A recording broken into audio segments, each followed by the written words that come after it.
শান্তিতে থাকবে, দুই বেলা দুই মুঠো খেয়ে পরে বাঁচবে। আরে কে দোষর?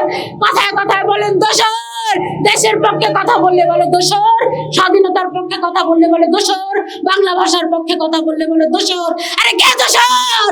এই নতুন ধারা বাংলাদেশ 2012 সাল থেকে যত অন্যায় অপরাধের বিরুদ্ধে এই রাজপথে ছিল, আমাদের চেয়ারম্যান তাকে গুম করা হয়েছিল। কে দোষর? সাহস থাকে তো আসিস। দোষর তোরা, যারা আমার দেশকে ধ্বংসের দিকে নিয়ে যাচ্ছিস। আমেরিকার কাছে বিক্রি করে দিচ্ছে আমার বাংলাদেশ। আমার এই পানের বাংলাদেশে সেন্ট মার্টিন আমরা যেতে পারি না।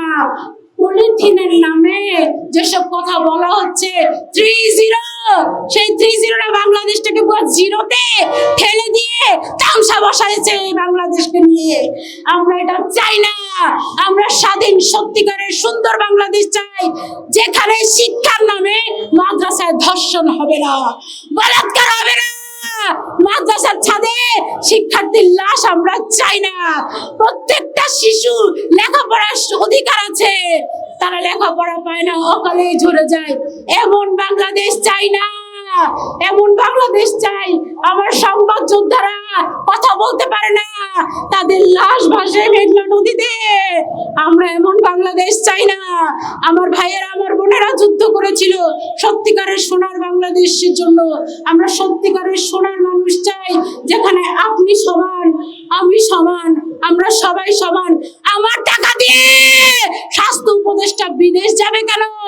আর আমরা ধুকে ধুকে মরি, ডাক্তারের কাছে যাওয়ার পয়সাও আমাদের হয় না রে ভাই। সত্যি কথা বললে দোষর হয় না কোনদিন। আসুন আমরা সবাই দেশকে ভালোবাসি, দেশের মানুষকে ভালোবাসি। সামনে এই দুটো সম্পত্তিকা পুরাবো, আমরা দাও করে দিতে চাই এদেরকে। আমরা চাই না এদের কোনো প্রয়োজন নাই আমার স্বাধীন দেশে।